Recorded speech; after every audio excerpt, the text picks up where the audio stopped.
to see what's happening over in the land since the big snowfall. Just saw two groups of deer. One had about 4 in it, and the other group of deer had probably 5 or 6 grazing on the sparse grass growing now.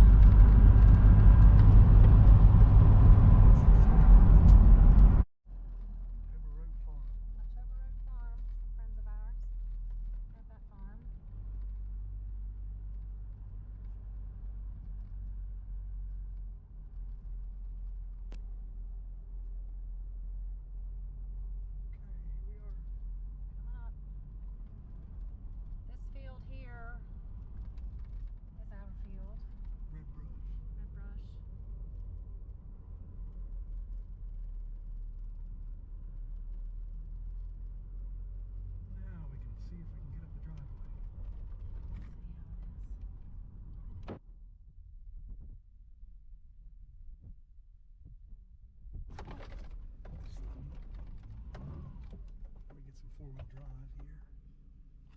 I'm gonna go with 4-load. I feel like we're gonna need them. Okay, here we go. Up the driveway.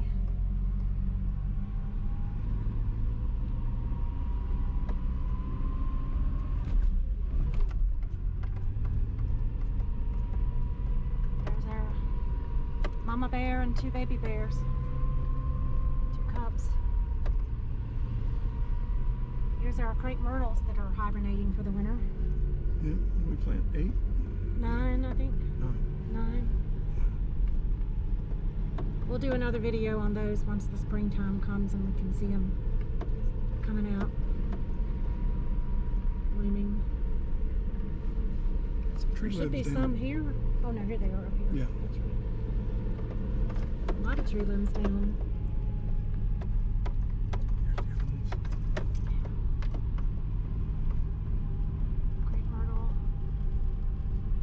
Uh-oh, look at this tree. Oh yeah, we lost the tree. Oh, we did lose a tree. Look at that. It was dead anyway, wasn't it? It looks like it.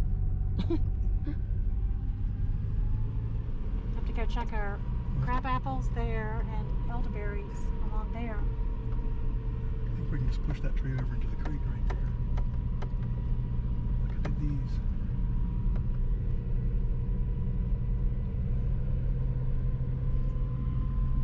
There's go deer up the hill way over there. I can see them running up that bank. Oh yeah. Right back in there. So I'm not sure if we can make it up to the cabin. We can try. We can try it. We've got 4-wheel. Do it. Those are viburnum right there. And right here we have a butterfly bush. So we can't wait for spring because we have so many plants we want to see how they're doing and enjoy them. Pond's getting frozen.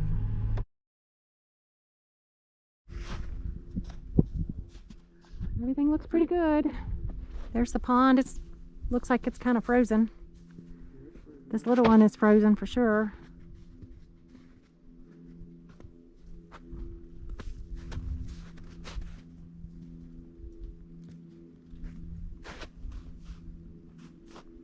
It's a really pretty day over here. A little chilly, of course. Snow hasn't melted very much.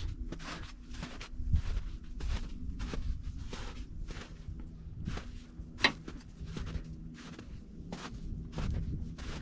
was hoping we could see some wildlife, but just at a distance right now. Oh yeah, we took the stand down over there, but I left the chair. Oh yeah, I see it. The chair. Something's walking right here. Look, those prints. Yeah. Kind of looks like a rabbit.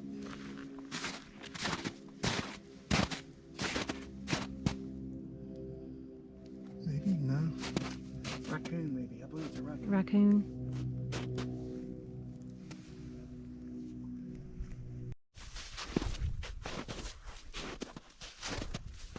So we think we're going to walk up to the shooting range and get the tractor or the 4-wheeler. Probably not the tractor, just the 4-wheeler. There's a You Thought that see was a river otter, do you? something. No activity on the pond. I don't see any. That was like how I got that river otter. The pond was mostly frozen over. Mm-hmm. Because I could hear him cracking the ice and coming, popping his little head up to the... Uh-huh.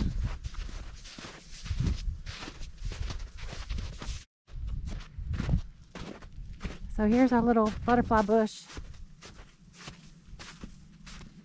that we will see blooming pretty soon, hopefully.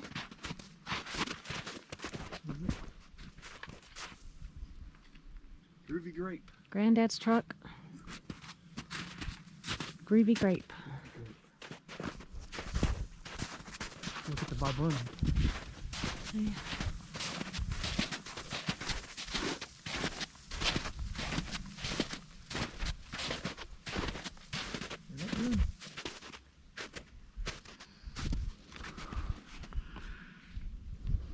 Blue fruit attracts birds. It's called a blue muffin arrowwood viburnum. So keep your fingers crossed that they sprout in the spring. Something's walking across here.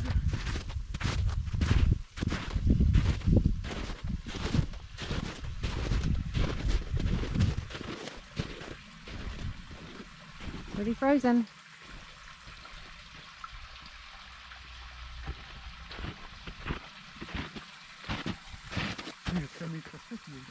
Yep. Bring your ice skates? No, I did not. There's a big pile of ice skates. Got some animal tracks right here.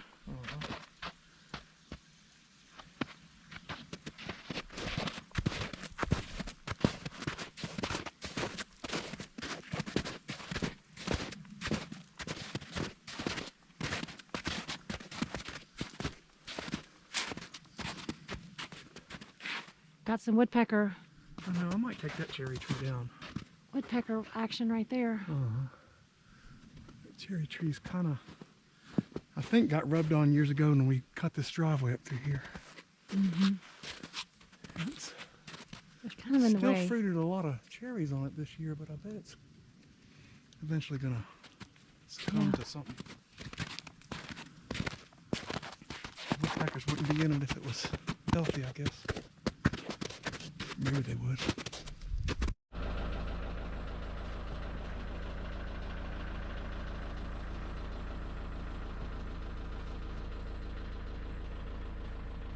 We're gonna walk down the trail up on Doodah Man Road.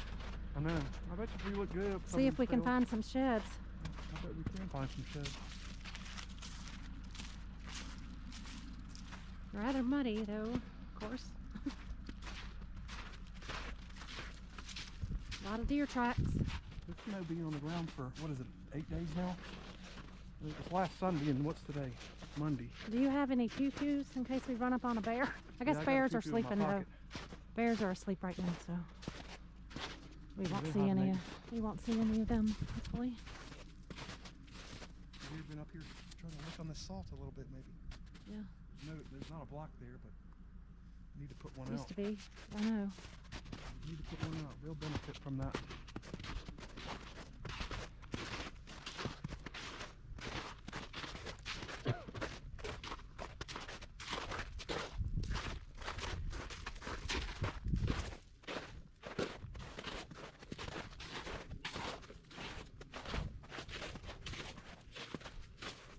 This is the beginning of the Doodah Road, Doodah Road starts right back there. the shooting range. Shooting range and comes right up this way. It goes all the way up to the All the way to the back of the by property. the National Forest.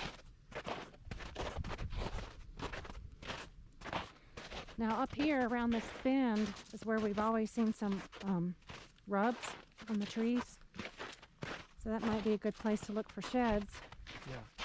And then up here to the right, down that path, I actually found one shed, or half of one, I guess. And up here to the west, I found a really nice And you found two. set of That's Yeah. it. Yeah. It was a 9-point. He dropped both of his antlers within about 20 yards of each other.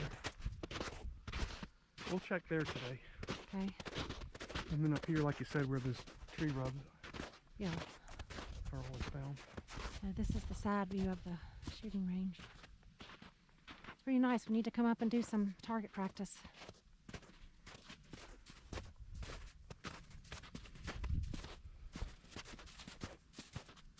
I believe I saw a tree rub up here the other day when I drove by. Okay. Whenever it was. I can't remember the last time I was here. It's almost, It's been a couple weeks. yeah, it's been 2 weeks, I bet. Or not quite 2 Did you weeks. come right before it snowed? I did, yeah. I think. I think I came on Friday before it snowed, so it's been 12 days, I guess.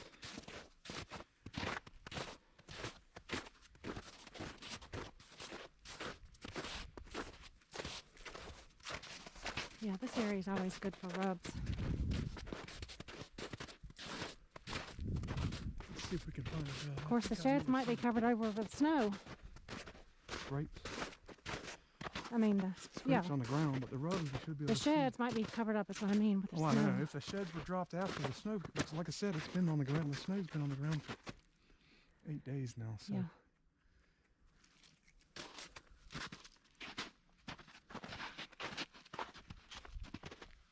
I believe I saw a rub on a tree right here somewhere. All right.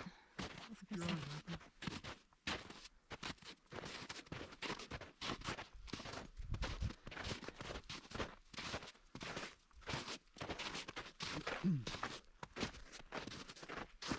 It might have actually been down this Doodah Forks up here and goes down to what we call, I've I guess, seen 'em Bobby there. Road. I've seen them there also.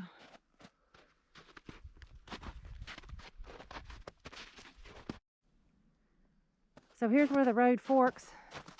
Left goes up to the top of the mountain, That's the Doodah Road. to the top of our property all the way at the end. That's where their corner is. There's one corner that has 4 properties. Our property, Mr. Walton's property, the National Forest, and Mr. Willis. Willis, yeah. 4 different property owners all come together at one point. Now down here is a good deer haven. Yeah, over in here somewhere is where I saw a rub the other day. I've seen a lot over that way when I was walking through last year. A lot of rubs on the trees. I purposely walked off the path so that I could see the rubs, and I did. Oh, I know There's another- one. I see one. A rub. I mean, not a shed, but a rub. Oh shoot, I thought you saw shit. I know. Where's the rub? Let me see if I can get over there. Through all these pines. Not sure I can get there, but let's see.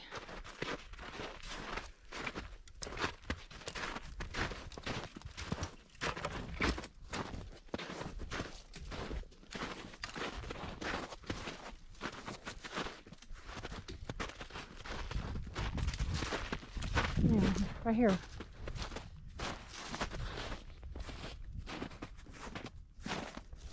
Oh yeah, I get think started that's a on good that. one. That's a good one. Okay, right here. There'll be more then. So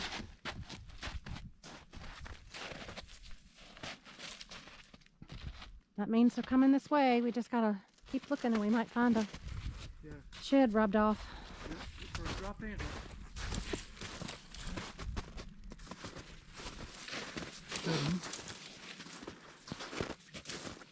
I tell you who's the best shed finder is John. Yeah. John can find them. He and Maria. They're really good at it. He knows exactly where to look and how to spot them.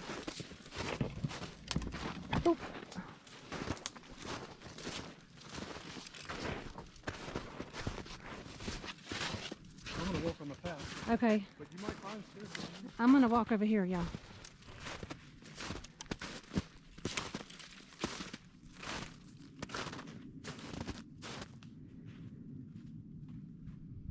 Somewhere on this road I saw. You saw a rub? The other day, I Oh. found this. Right here, it's a big one. Yeah, I knew it was right beside the road.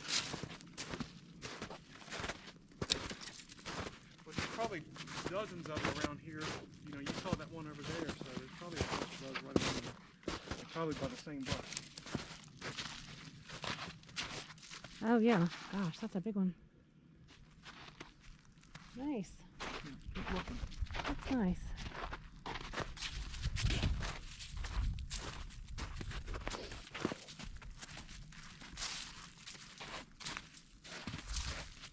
Some of the older deer may have already dropped their antlers. The younger bucks will sometimes hold them all the way to March.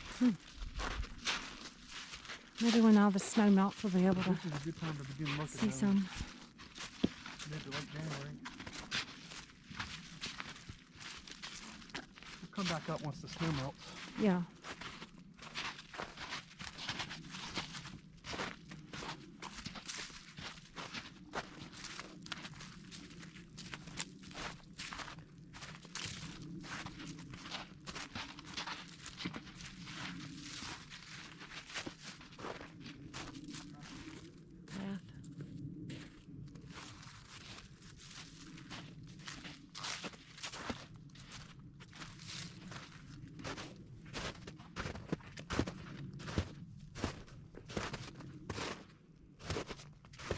Is this, and what makes this, these tracks, I wonder. I don't know.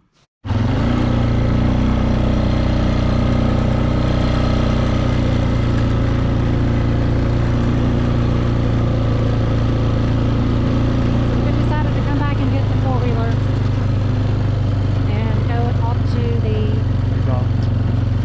up the Doodah Trail up to the boneyard, what we call the boneyard. John Paul named it that because that's where he thinks there are a lot of deer that could be harvested. That's where I shot. That's where I found those two sheds at that 9 point. Okay. And I've taken a bunch of deer back there. We put one of our tree stands there, and you hunted that stand quite a bit. Saw a lot of activity.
Beyond that is October Road. Down that little dip there and up the next bank starts the other farm next to us called October Road.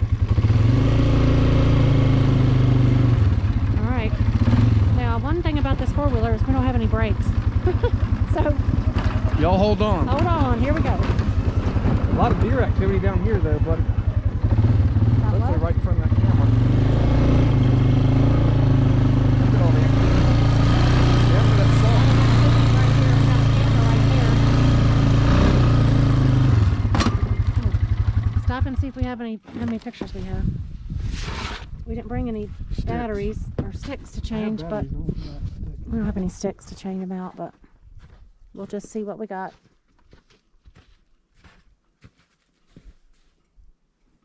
I didn't film it with that other video over at this stand, at this camera, because I think my battery ran out when I was filming that last down there at the Bob's. Okay. Meat bone, I think they call it the meat stand. Anyway, this is the boneyard. Let's see what he's got.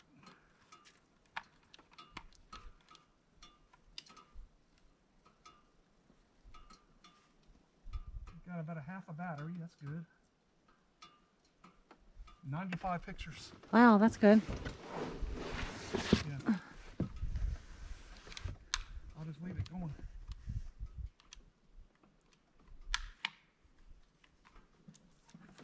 This stand saw a lot of turkeys, I believe you said. Oh yeah. Right? One day I hunted this boneyard stand and I think I counted 21 turkeys come off this hillside over here from the other side of our property and come down through this little broad, I guess when they were on the Walton's land. Mm-hmm. Past me, walked right past me. I had a good time watching them. I don't think they never once saw me. Let's walk down and see if we see any sheds. Yeah, this while is we're where here. I found the 9-point shed was down here. Okay, let's do that. Now let's hope we don't slip and fall. Also, A lot of deer traps. a lot of deer coming up this way. So we know this is a big traveling path for them.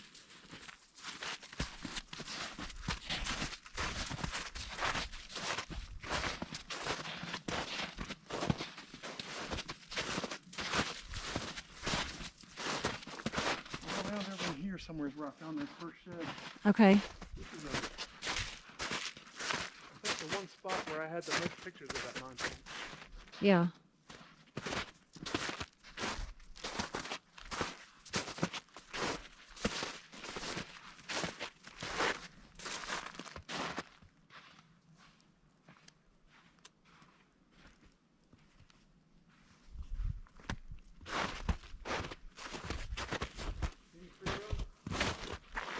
What?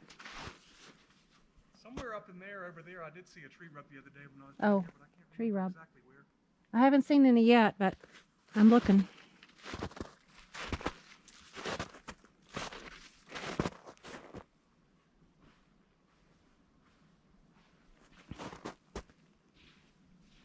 GoPro stop capture. Tell me the story again you just said about putting the raised blind. We built that, we decided to put this stand here, which we called the We call this the boneyard stand. boneyard stand down here, this whole area down here. Down here. We decided to put this ladder stand and move it from up there, which is Right at the probably top, right at the corner of the road there where we came down. about twice the distance as it is to the four-wheeler up to the very to the top of top. that hill. I guess about 80 yards or so. Anyway, at the time I thought about putting, before we moved that, I thought about moving that somewhere else and putting the Dixie stand that we built, the 8x8 platform Stand, yeah. where we set a pop-up blind on top of it, a three-man pop-up blind. We put that behind what we call Dixie, near the old cabin. Uh-huh. But I thought about putting it here, and I thought this would be an excellent spot to actually not only hunt deer, but also turkey from a ground blind. And that thing is only like 4 feet off the ground, so you're not elevated, you're not so really it would be up. good for turkey hunting too. Mm-hmm. And this hillside would be really nice. Mm-hmm. But like I said, you could almost turkey hunt from up in this thing if you can just be real still, and be better to have something on the ground though. We can bring that pop-up blind over here anyway and just set it up on the street. Yeah, you can just put it on the ground. This pine tree's gonna not make it.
here, but there's the corner of our property here's right here by the natural forest. the forest goes You can that see the way red trees. up to the mountain. You can see the red stripes going that way, and then over there's Willis Land, and then back this way is Mr. Walton. Mr. Walton with the October Road.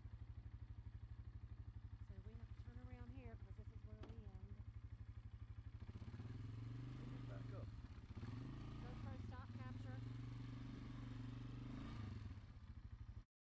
At an angle and kind of come up and join up here at the same point where he brings his road, but you'd have to come at a kind of an angle because this is kind of steep, especially that way. But when I walked up here to go to the hunt this stand, I would start back at the barrel, but I'd kind of come up here and then back. Back down, yeah. That way's pretty steep. But if you come at the side, it's a gentle approach. Anyway, I think that's where years ago Bob had a Jeep trail come up from that bottom down there to come up here. We've seen a lot of activity on this camera too. A lot of bear pictures and a lot of deer pictures. And a lot of coyote pictures and turkey pictures. Yeah, I've seen this is a hot spot. It's right off the mountain. It's right off the mountain, and they just come right down headed this towards road. the grassy fields at the front of our lane. And some of them go down this way, down this mountain. I don't know. It's pretty steep. But down there's the barrel stand, and if you don't see them up here, you'll see them down there at the back. They funnel down to what we call the barrel stand because we used to have a barrel down there, so it's just adopted that name. It's kind of stuck. Pretty nice. This is the stand that John Paul and I brought up here that day. Oh, on the other video, yeah. One of our videos I have, we put it on the back of the four-wheeler and drove it all the way from the cabin all the way up here. Well, you and I then moved it down to this tree. John put it on Facebook. He said, this is how you move a stand a quarter mile down into the woods after you've already put it together. Well, it was on a tree over there, and then you and I brought it down this past summer and relocated it to this tree. That's true. When John and I brought it up here, we put it up there closer to the property line. You and I moved it down here. I like it. It's a good spot. And I actually like it facing this way better than when we had it facing that way. It just seems like when you had it facing that way, the deer would come in from behind you. From behind you, and you couldn't see them. You couldn't see them. Whereas in this way, you're kind of, because we tend to hunt these stands in the afternoon. And so the deer in the afternoon are coming off the mountain where they've been up there at higher elevation, bedded down, and then in the evening they'll come down into the fields, and down towards the creek and the pond and the fields, and that's when we like to see them. But anyway, the way we had it facing previously was that looking back this way, which would have been good if you hunted that stand in the morning, because the deer in the morning are coming back up towards the mountain. But in the evenings, they tend to come off this mountain and follow these little funnels down into this. That one funnel goes down to the barrel stand. Barrel. And it captures them coming off that hillside this way or off of this hillside that way, and it's kind of a good funnel. Do you want to see if that camera has any pictures on it? Yeah, let me go check.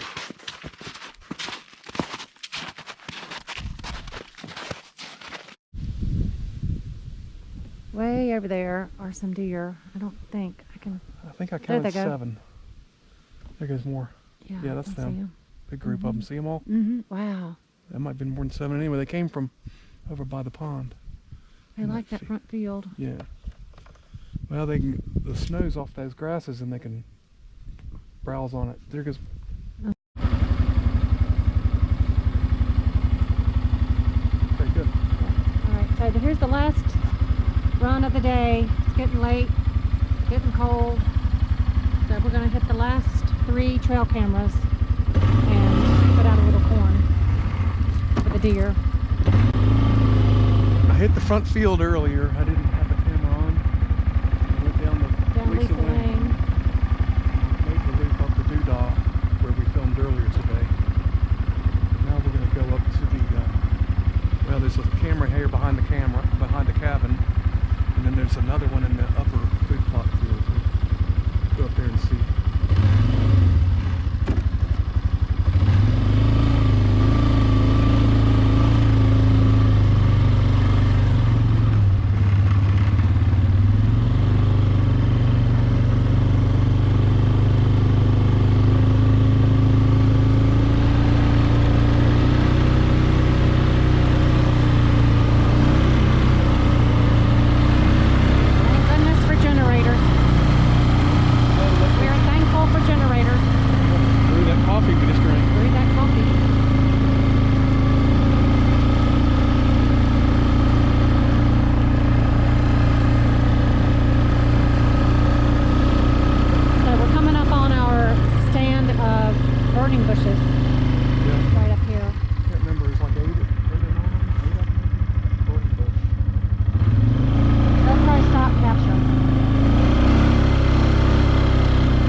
stabilization helped us, but yeah, it was loose. It was loose. Okay. So yeah, the burning bush straight ahead, and then when we get up here, we'll cut to the right.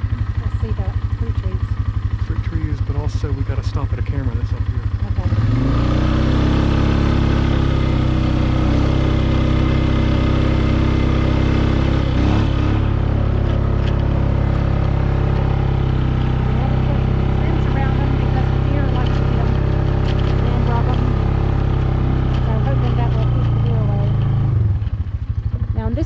We have 1, 2 apples.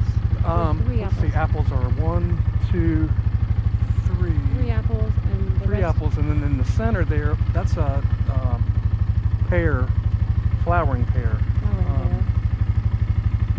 And then up the upper top, the top up there, I think is 4 or 5 various pears. I think Bartlett and Cleveland, I think was one of them. I can't remember. So this is going to be little our apple fruit tree right in front of us had an apple on it last year. A couple of little apples, I think. Apples, yep. So we're hoping. The bear, I think, pulled down on it one time. A bear. We're gonna have to cage it better, maybe. It's getting bigger though. They're hanging on. The soil is not all that great up here, so that's why. Yeah, it's kind of a. Struggle. It's not a very rich soil, but it's a sandy loam. It's decent. I think it'll support those fruit trees. So this camera right here, that tree gets a lot of cute little pictures. You've seen on our videos with the back towards the cabin. Back towards the cabin. Chimney there's always a good backdrop that I think is pretty. So let me check the stick. All right, check the stick, and then we're gonna go. Look at all the tracks in this field.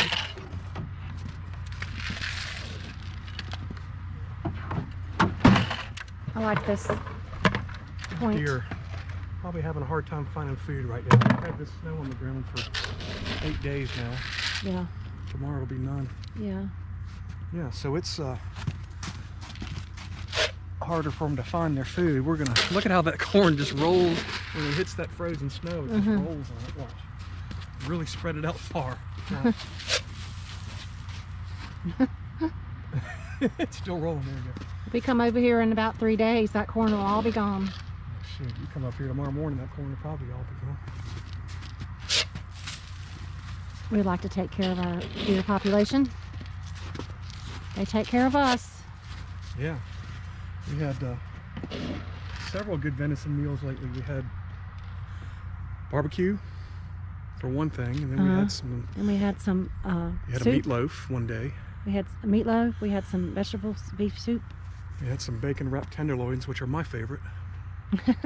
Your personal favorite.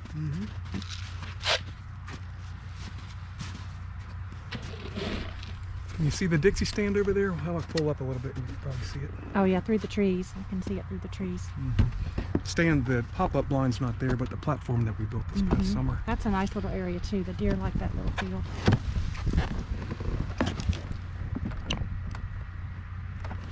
This is a pretty field in the springtime. It's all green and lush. Really nice. The deer come through here quite often, and so did bear. Seen some bear on this camera. Yeah. Well, that little... One day I was up on that deck right there. Where the picnic table is. Where the picnic table is, I was grilling hamburgers.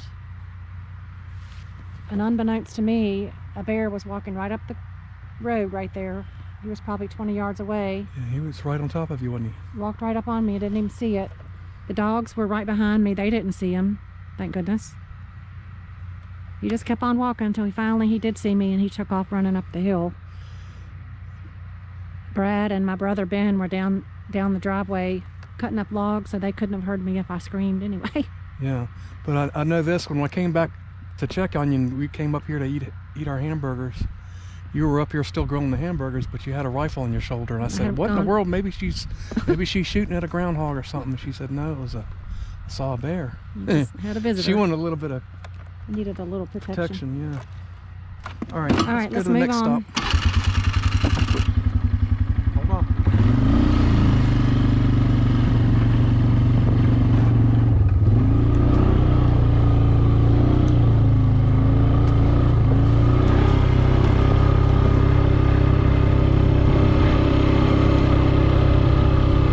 That pear tree, and it's a flowering pear. It actually does produce a small little fruit. Look at the buds on it. Look at the buds. Oh that? Let's see it right here. Can you see it?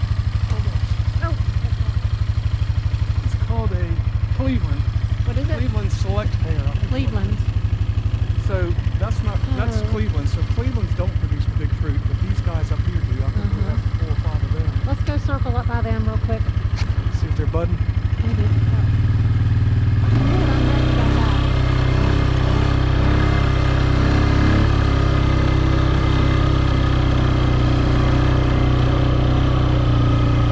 It's got a tag on it. Let's see.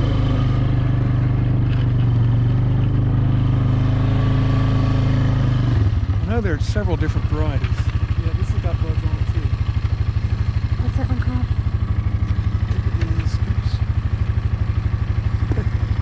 It is called a Minglow pear. Minglow. So I remember one that bought the, I think it was the typical kind of seed. These had quite a few blooms last year. Yeah. I don't know if I ever saw fruit, but I did see quite a few blooms.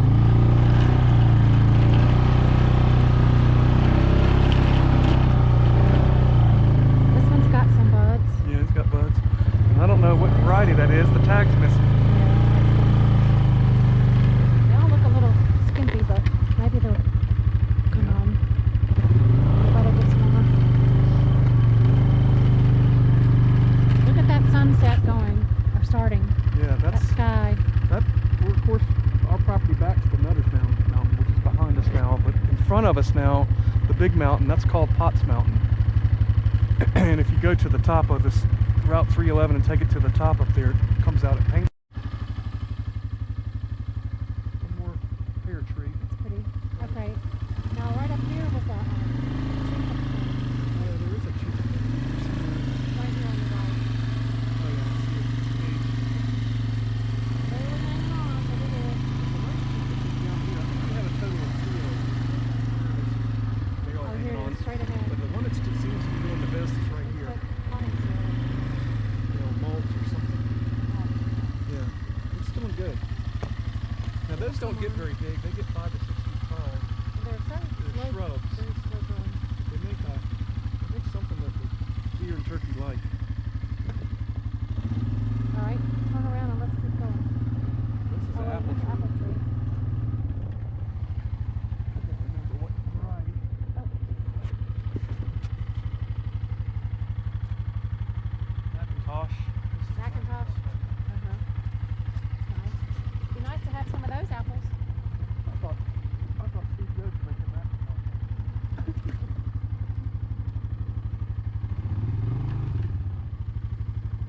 MacBook, you know what they call it? MacBook.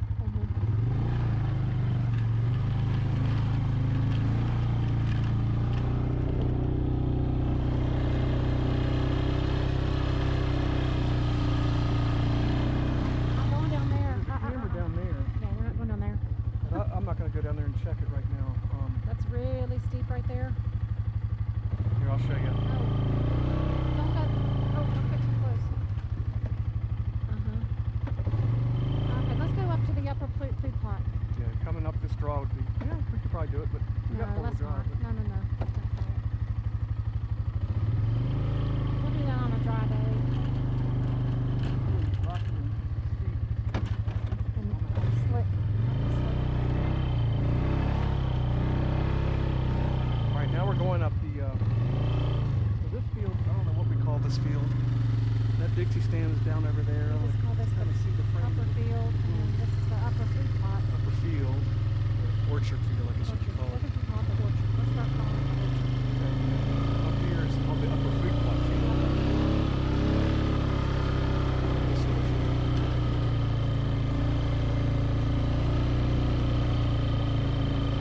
Pretty common to come up in this field in a 4-wheeler and run deer or turkeys off. They like that. Although it's been a long time since we had a food plot in this field. Years ago, there's a stand straight ahead. I've been at that stand one day, I think. Yeah, that tree stand used to be in this tree beside us.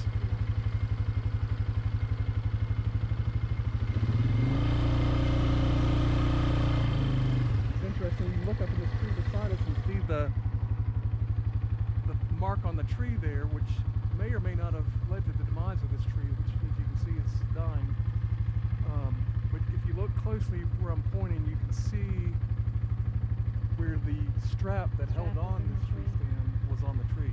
So we took it off this So it tree kinda and moved it over there. Cut into the bark. I should have loosened it each year and then tightened it again. Yeah. But cut into the bark, and that may have damaged that tree. I'm going to try to think of that so I don't hurt any Remember that, trees. yeah. So this field has a lot of hoof prints too. Yeah. Lisa shot a gray fox in this field.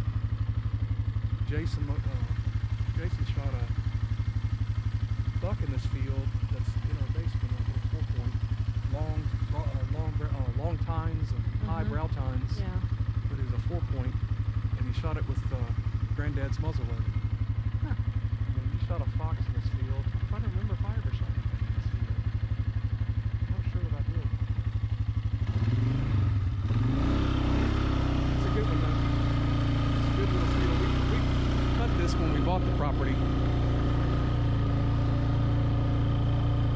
Or cleared it, I should say. And then we put a ton of lime up here. The soil quality's not the best. We limed it, and then we put brassicas and clover, and it's been a pretty good little field ever since. But I haven't replanted in probably over 10 years, and it's got some decent grass up in here, and a lot of it is the broomstar grass, but it has other varieties too that the deer seem to like. In that project video. Good. All right, so now we're going to go to the barrel stand. We just finished up at the upper food plot, coming back through the orchard, and we're going to have to get back on the barrel stand. Go down to the barrel road, or what do we call that road? I don't know. It goes back towards the scaffolding, but I don't know what you call it.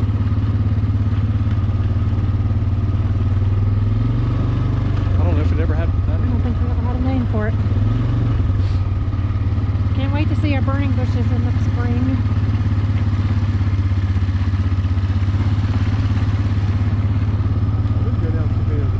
You think that's, yeah, that's probably too steep. We don't have brakes on this one. So, go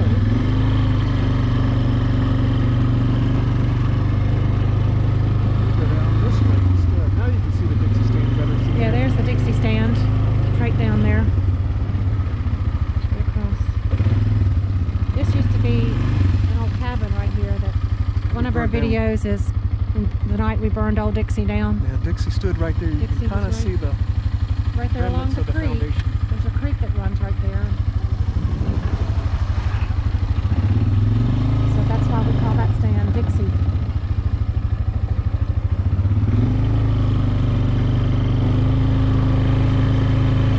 Dixie was a little 2-room cabin. It was in addition to the main house, which was back here where the chimney Where the chimney is. Chimney.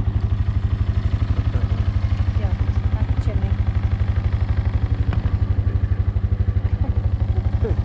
Okay, hit it. We gotta go. It's getting cold. And then later on through the years, that little 2-room cabin was added onto by a hunt club, and they actually put a pretty good sized little main room. It was probably twice the size of Dixie. That was added onto it. Well, anyway, that was done in the 60s probably by the hunt club, and then we burn it down. It was just mice infested and snake infested. It wasn't safe. A lot of snake Very skins. unsafe. All right, let's go barrel stand. Let's go. Barrel stand here. So here we are at the barrel stand. Just going to check the status of that camera. Kind of getting dark, so I'm not sure if this will show up very well. There's the tree stand right there. And I shot a deer from that tree stand. It was coming across this way. I shot him and he ran right across this little road up into that little thicket and just... No, I'm sorry. I shot him in the thicket and he just ran about 10 yards and dropped. Your buck last year? Uh-huh. Buck last year. This year when I was sitting in this stand, I like, this is one of my favorite stands. I saw a bear, yes, come down off that hill over there, cross at the top of this little knoll, I thought he was going to come back and circle back in front of me, but he didn't. He just kept on running. There's been a lot of deer taken back here at this stand. That's what we call the barrel stand. I've shot a 4-point and I shot my 9-point here. One year when we first got the property, my buddy Jeremy came from Ohio, and I think 1 or 2 deer were taken that week with his buddies. One of his buddies, Brian, I know, shot one right here in the tree right in front of us.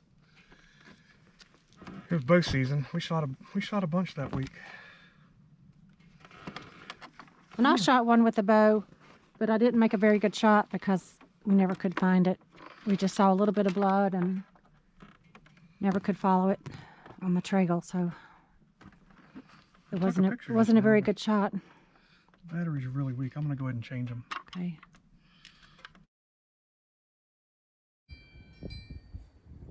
You tie that back on?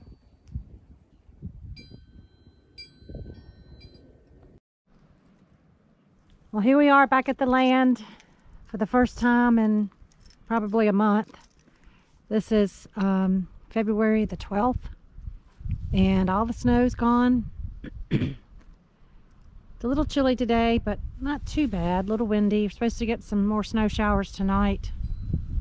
The big pond is not frozen. The little pond over here is frozen, it looks like, partially.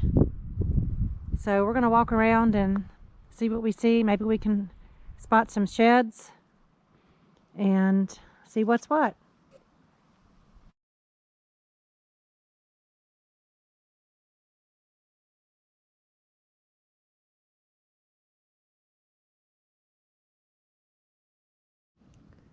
So here we are behind the cabin. This was an area that Brad graded in preparation for a storage building. Right here, there's the chimney. You can see where you are. There's our platform deck. And around here is the cabin. Down there is the pond and the front field. He had started grading this area in preparation for a shed that we were going to put right there, but we've since decided not to put it here, to put it in the front of the building right there. So this area will just we'll seed and put some grass seed here and make it a nice little courtyard. Be fun. We can put a fire pit down here or just some chairs, something like that. It'll be nice. And then up here, if you walk up this way, is where we planted burning bushes, right where he is. Right up that way is our burning bush row that we'll go check on those and see how they're doing, if they look like they've survived the winter. So this burning bush here, we actually transplanted from up front. We'll see if it lives. It's probably still dormant, but we had to cover it up because the deer like to eat it. Here's some more. Another one. It's called dwarf burning bush. So we have 1, 2, 3, 4, 5, 6, 7. They all have buds on them. How do they look? They look good. They all have buds. All have buds? Good. Good. We can't wait for spring to see them all come out. Oh yeah, check that out. Something's nibbled on them though, possibly. But I don't think deer really like burning bushes. So once they get a taste of it, hopefully they won't come back. If they are, because look, there's a evidence that they're walking past here. They're checking them out for sure. Right over that way, down into the woods. This looks like a deer path. What'd you say? It's a and squirted those two big ailanthus, and one of them's already, the top fell out of it. See it? Oh, yeah. It's laying down over through there. And tell us about ailanthus. Tree of heaven, but it's invasive. Really invasive. So I've had to treat a lot of them, but that big one down there is still standing, but he's dead. And then this one. This one, yeah. Laying over there. But probably 500 sprouts all around. So tell them about how so they you just grow from the roots. hike and squirt, and the best time to do that. I think you have to do it right in the fall, right when the leaves are still on the tree, but it's getting ready to draw the nutrients from the leaves back into the roots for the winter. In the summer, if you do hack and squirt, it kills the upper part of the tree because all the fluids in the tree are going up from the roots to the leaves for growth. And so when you put it in then, it doesn't go to the roots and kill it. You got to kill it from the roots. Because the way that tree propagates is it sends out shoots under the ground. Yeah, root sprouts. Right. Everywhere, yeah. So you may have a mother plant, a mother tree here, but then all around you possibly can have babies come up. We and got two big how it trees, so spreads. we'll be treating this for 2 or 3 years before we finally get it to finally give up and die out. But I was looking for some and I don't see any yet, but it's there. There's more deer prints. I guarantee you they're here, but I walked down over in there and that was the tree that fell. You can see it laying there. Oh yeah. That Huh, was a pretty good. You can see where I did the hack and squirt there at the bottom of it. Uh-huh. And then this other one down here, and there's probably other ones up in here that are smaller, but those are Yeah. the two big It's ones. hard to tell this time of year, I guess, Mm-hmm. which are which, but But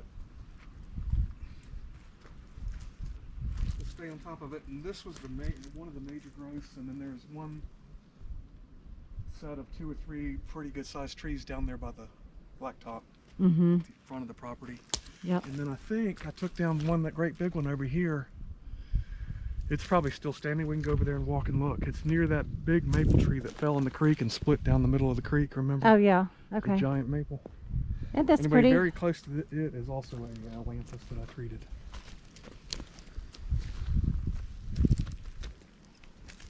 Look at that pretty mountain view. That's beautiful. Let's walk up and see if the apple trees have any buds. We're going to check out the fruit trees now and see how they look. This apple tree had 1 apple on it. Is it 1 or 2? And 1 or 2, and there's some buds. It's got some buds. Good. Very early, but yeah. You probably need to feed it and treat it for insects, maybe. Not sure. All right, let's look at this one. This one got destroyed by either deer or bear before we... Well, actually, I think I might have actually had this fenced off like this, but they still broke off the whole top of it. I'm not sure it's alive. So Let's see. we'll have to see. I'm not sure that it's going to make it either. I don't see any buds on it to be encouraged by, but You never know. it's still flexible, so it's not dried yet. Yeah, pretty resilient, but we'll see.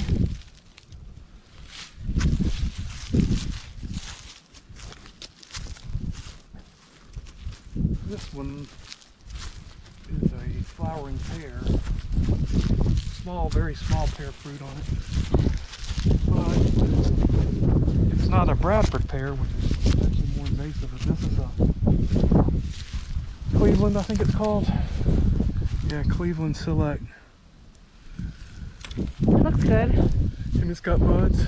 Yep. Look how tall and straight. That's good. That's going to be a nice one. Good. Pretty good. These are all pear trees up here. We hope to plant a lot more fruit trees up here, but the soil in this field is terrible. Well, it's not terrible. I mean, not It's terrible, sandy but it's... loam. This is what it looks like. See this? It's almost like sand. It's like a sandy loam. Which has got nutrients in it, but it's Well, certain plants like it and some don't. this whole field is that sandy loam. But we've tried to feed these trees well and keep them watered in the hot summer months so that they don't dry out. And I think that really helped this past summer. It got pretty hot, so He's got buds. Lots of them too. Yeah, look at that. That's awesome. Now the tag's off of this one. There's several different bodies of pairs up here, but Tag is gone.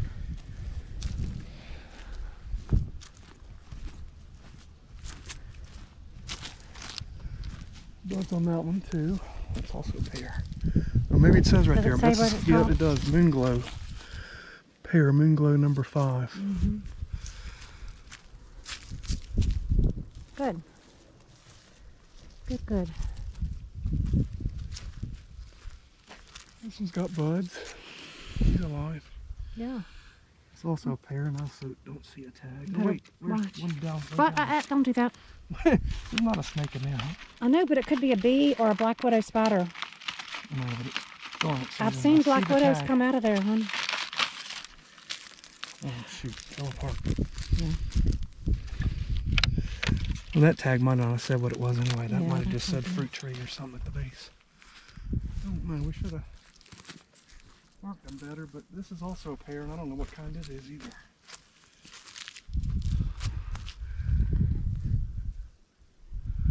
Bartlett, I'm sure one of them's a Bartlett. They're going to cross-pollinate, we hope. Moonglow over there. And then- It's important to have a couple different varieties. So this one is called, well, this is also a Moonglow. So that was which one? That one right there and this one right here, both Moonglow. Yeah. Low in saturated fat, cholesterol, and sodium. Good source of vitamin C and dietary fiber. All right. Average mature size 20 to 30 feet high and 20 to 30 feet wide. So I don't know if we have them quite 15 feet apart, but probably close. Yeah, probably so. Good. Pretty All right, good. what's this little one? That is I got that from the state forestry. It's called a chinkapin. Not a chinkapin oak, which is a oak tree. This is just a chinkapin. It's a bush. Bush. And they said that the turkeys and other wildlife love it. It's. Something, I think it bears some sort of little nutty Yeah. fruit or something. We're trying to nurse it along. Look at this rub on this tree. Wow, look for antlers Look at too. that. We'll be looking for sheds today because it is February, so it's a good time to start checking your woods. Ooh-wee. Yeah, That's all the way up to here. I know. That's a nice rub. Isn't He it? rubbed that despite all these branches. It looks like he would have found a better tree to rub. But this is the spot. I guarantee you, see, that's why I like that area we did back there that we thought we would use as a food plot, but it was way too steep to do anything with. Uh-huh. But it's just kind of come up in there with pitch pine and probably Virginia pine.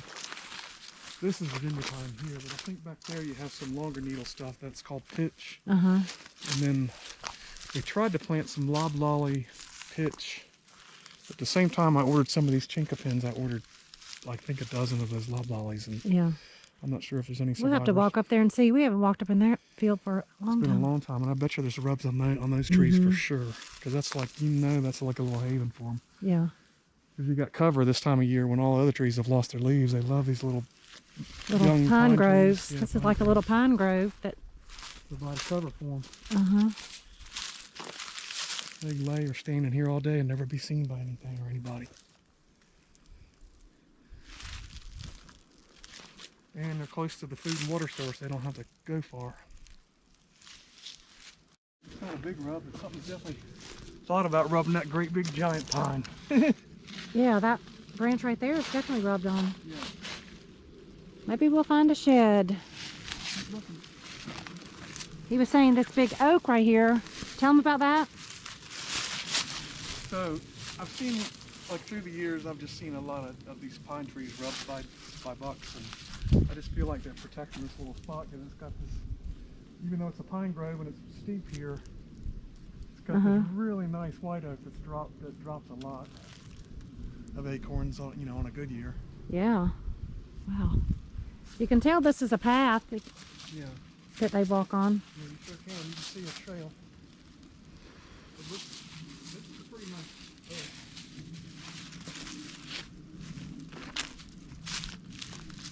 Some cedars.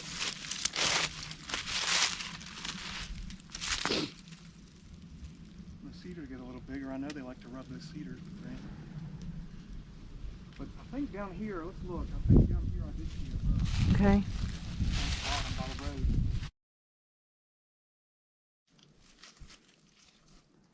Now we were looking at the moss. I mean, not moss. The ferns Oh, no. over there. Come get a close-up of that, because I'm not sure it's a fern. It's a cool little plant that has like little tiny... Okay. I guess it has to be, though. It's green this time of year. It's February.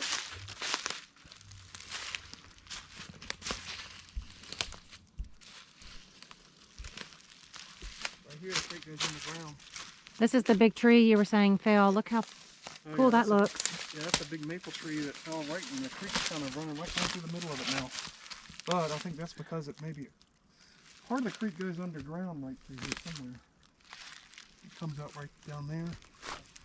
But now the tree is uprooted and you can see the creek. Big hollowed out thing, and look how far back up in there it goes.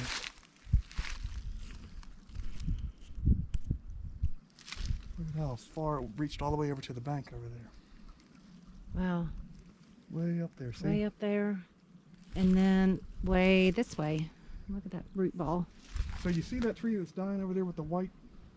Wait a minute, which That's one? the Atlantis. We can walk over there, but see that white on the bark right there on that one tree, and the top of it's dead? Or, Yeah. well, of course it's this time of year anyway, but it's definitely dead because I killed that with the same method that happens for it. And that's a big Atlantis tree. We're going to get rid of all of them eventually.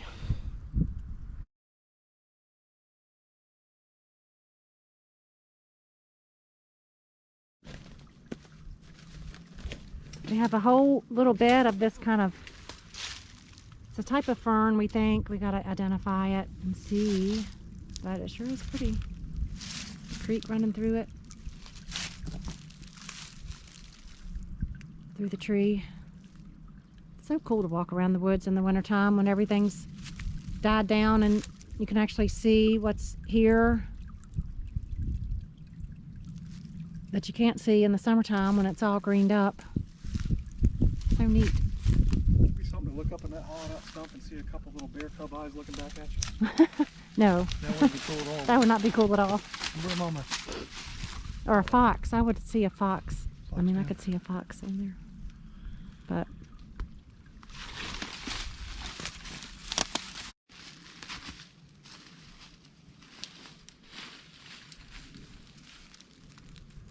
That spring box is a lot further up here than I thought, though.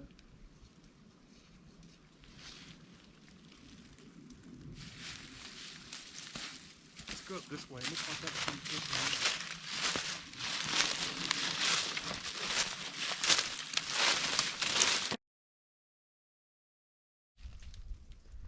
so we're walking along the creek bed here. Goes on down that way. And we're coming up on the old spring box that was here. Tell us the story of that. I don't know. It's from the 1800s, but I guess it was a spring box for that house that was...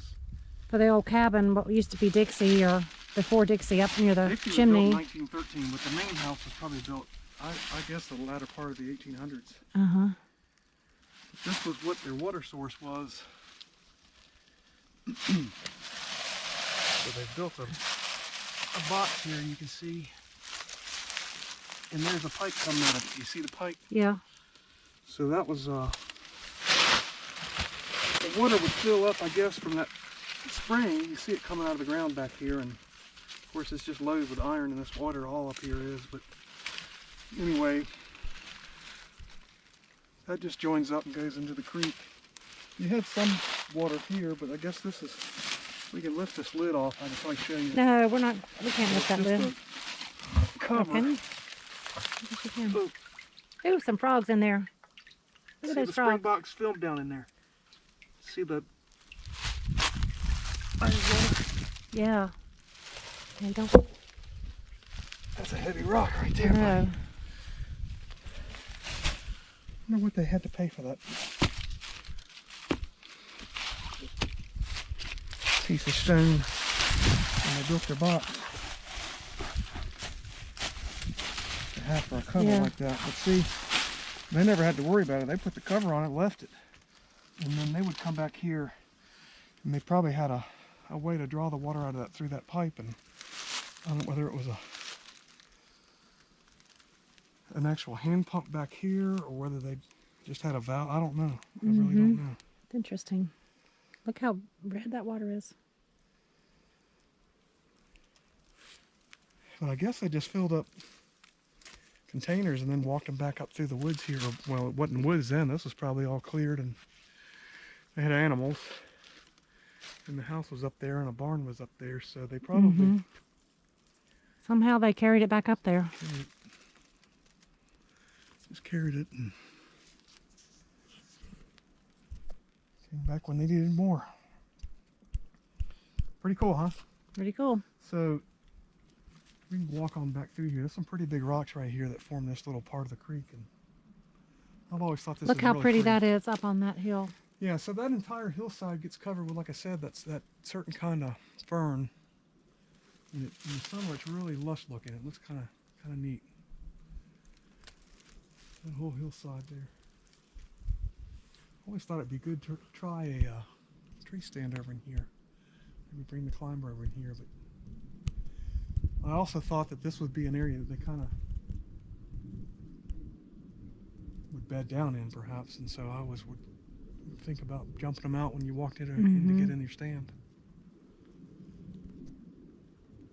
Seeing a nice rub here. Pretty close to the blind. Pretty close to the blind. I'll turn around and show you in a second. Yeah, come around here. He's put in the whole backside of this tree here. Little tree, but he likes it. Pretty good. We're looking for sheds, but we haven't found any yet. Yeah, we're still looking. So here we are in relation to our pop-up blind. It's right there. It is usually is. Just Usually is. We It's put it on top of that platform. And we see some sign here, so we know the deer come through here all the time. There's always a lot of rubs on the trees along this bank here. Yeah, we've seen a lot of old ones.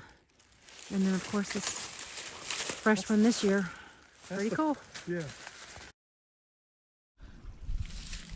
So we're at the site of Old Dixie where we burned Dixie down. It used to stand right here. This is an old pine tree that we cut and burned. You can see remnants of that. I think that pine tree died when we burnt Dixie down. It was alive died. at the time, but it just got It got too hot. It got scorched. So we See the base of it up there. But this was the Anyway, foundation. this is the foundation, and we just found or discovered this little. Something cool. This was a part of the wall. I'll turn it back over. Oh God. Easy. This is part of the concrete wall that they poured. Look how thick they poured it. Like here's probably the outside, and I assume the painted one would have been to the inside of the basement. Huh. Maybe they Yeah. sealed it or something later. I don't know. But look, see, look at this side. This is the exterior concrete. But man, didn't they pour it thick. For not having a concrete truck come up here and deliver, they had to get everything out of this creek here and sand and mortar mix. Concrete mix, I mean cement. Anyway, I turned it and rolled it over, but look at this. I found something cool in here. I said, well, that's a piece of metal, and look at it, and it looked like it was a broken hoe head, but it turns out I believe it's an axe head. See where the Oh yeah, where the wood handle would have gone in there.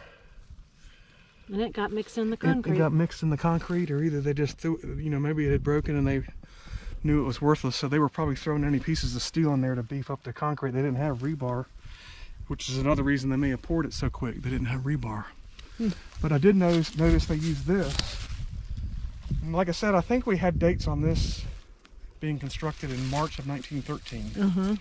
There were several different sets of initials. Blocks that had initials on them and dates, and we were. And they were like dates of, like, for example, March 13th, 1914. I think it was 1914. But it was like March 13th, and then on another wall it was March 14th. So you could clearly tell that when they did this, they probably poured it, about one wall a day. They didn't have a concrete truck come deliver then, not Craig County anyway. We were hoping we could find one of those blocks with the dates on it again. If we keep looking and digging, I bet you we We'll have to get I think that's pretty cool though. The something up exit here in to there. help They us clear this out. probably put that in there for extra steel. Hard to keep the concrete. Yeah. See, these are all sections of that concrete wall and all that. You can see it down in the, under there, that, And I just kind of pushed it all over. I pushed the concrete wall over after we burnt that. and we should have, that's a big piece right there. That's probably a big sidewall. See this piece of steel? Here's another piece of it. Oh yeah, be careful. Get cut. And that was what they used for rebar. It's like flat bar. Mm-hmm. What were you seeing over there? That big slab right there. Oh, yeah. It's amazing how thick they poured that concrete though. Yeah. Here's part of it. This is where it came down from there. Came down to probably about where I'm standing and then went that Probably way. goes to the right over here and then back up. It wasn't a very big little structure anyway, because the hunt cabin was added on later and it went that way. Probably over towards where that trash can is. The old hunt cabin. This Dixie, in other words, ended right here, and then they had added on that whole little section right there and kind of hung it out over this bank and had it supported. We probably have pictures We do. of it being supported by, I guess, just like two by 4x4s. They had 2x6 trusses, but I think they just had it supported by locust logs, those posts. Oh yeah. On the underside of it. When we first got this property, I used to park the four-wheeler underneath that. And we actually stayed in this place.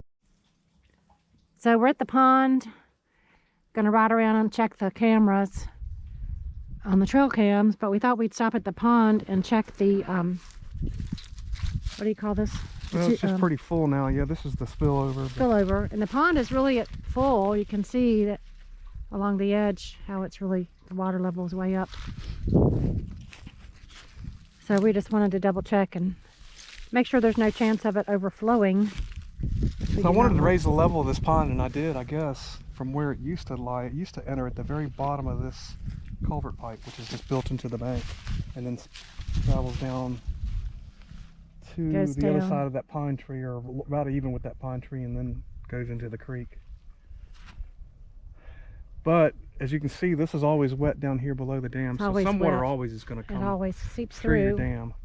But it hasn't gotten worse, and it's just been like this since we built this. But what I did a couple years ago, that probably, actually this field down below actually probably started getting wetter then, is I raised the pond level by about, what would you say, about a foot?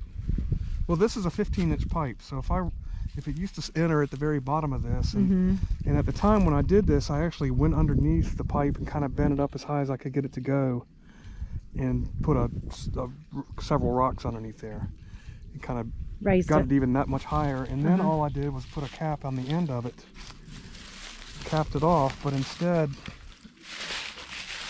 drilled these holes, and so the water just spills into them, and it hits this one at the back first, and then because the pipe's raised up this way, you know, as the pond gets fuller, it will go to this one or this one or this one. And I'm thinking about, I think I might do one more of these.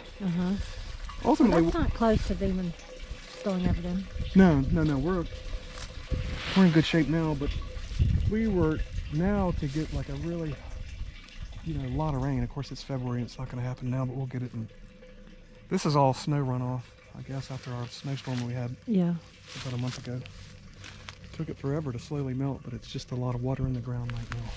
I'm going to walk over and look at the iris we planted. But last year we had a really hard rain about March, and it came right here to the top of it. It seemed like the lowest part was right here. So what I don't want to happen is for that to happen again and the water to rush across here, because it would cut into this dam. I don't want to have to make I don't want to do that. Yeah.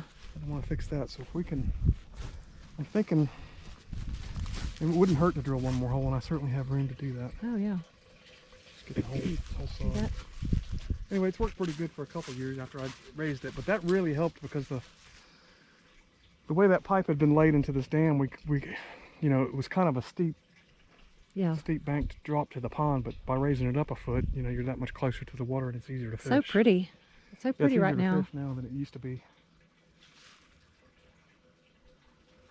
And when you're on that dock over there, you know, now you're closer to a foot closer to the water than you used to be. Mm-hmm. By raising the level. So along here we planted some wildflowers. Of course you can't see anything right now, but and we also planted some iris from our home stock, transplanted from home. Down here. Oh, here they are. Oh yeah, look. Oh, they're gonna be so cute. Yep, all along here. I did a whole row. And all in front of them, all along to the pond's edges. Mm-hmm. I think it was So hopefully have some wildflower wildflowers coming up too in the spring. But yeah, the iris look like they took. That's nice. That's good. We planted Texas wildflowers, and then just Texas bluebonnets, and just regular wildflower mix that we had at home.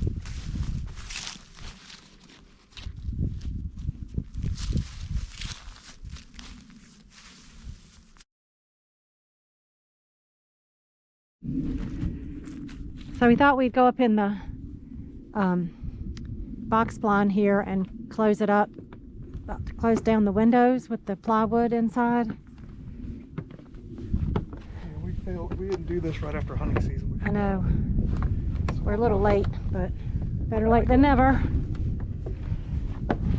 Let's see what This we like. blind blew over at one point, and one thing about leaving the windows open, I think, it might keep it from, you know, blowing over ever again. Yeah. When you put these plywood back up, what happened is I did not have all these. You can Now, see but now we have it cabled down. Cabled to the ground with some On all four sides. We have secured steel cable. Yeah. Um, So I don't think it's going to happen again, but Right that's there. one thing that I was thinking about is when you have these windows open, the wind can blow through it instead of pushing it. yeah. True. Uh-oh. We got a window screen off. Looks like. Screen off. Where'd that oh, you know where that came from? This little window. This little one, yeah. Well, close it up and we'll fix that.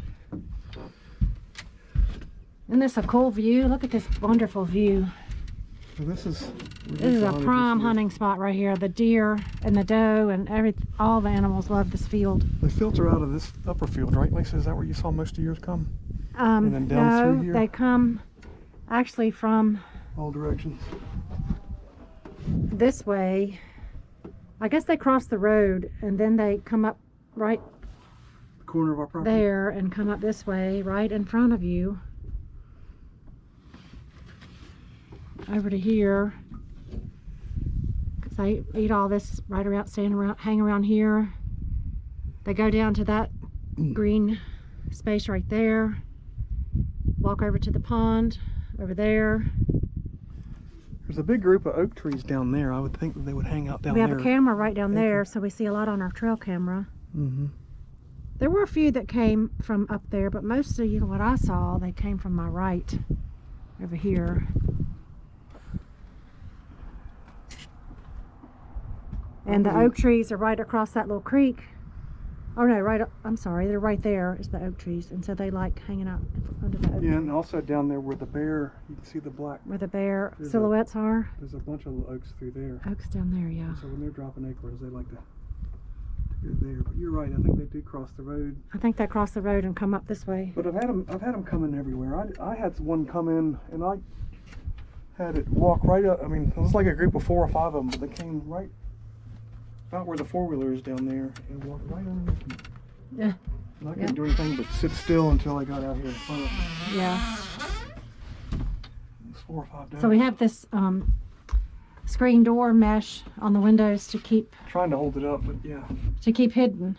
When it's down, the deer you can't see they can't in. really see. You can see out and watch them, but it's kind of It's hard for them to see in. hard for them to see, and it's black. It almost looks black from if you go down there and look up here. Uh-huh. It would be hard to silhouette us. Let's see, It's a good spot. Move around a little bit. One of my favorite accessories is the buddy heater. That's the best. That Got a makes it nice all little worthwhile. seat. This is kind of a weird seat. Picked it up at a It's the middle of a. furniture store on clearance, and But it holds what we need. I got some magazines in here and some binoculars. a lighter for the buddy heater if we need it, and then We have another little binocs. seat right there we use sometimes, but And I like this because it allows you to. You have to ride it like a motorcycle seat, but you can pivot and look out this window. You know, yeah. I need to roll, and you have to be careful Have to and be- not make any be noise, quiet, but just yeah. be quiet as you can. But listen, I'm moving. They wouldn't hear that at all. Listen.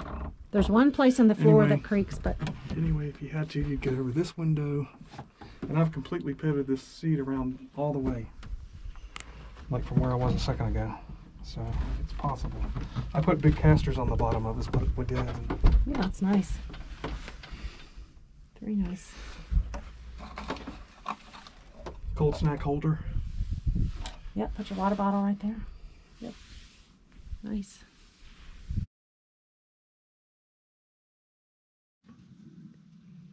I don't know if you can see the geese over there. Here, can you hold this? And I'm going to get my phone.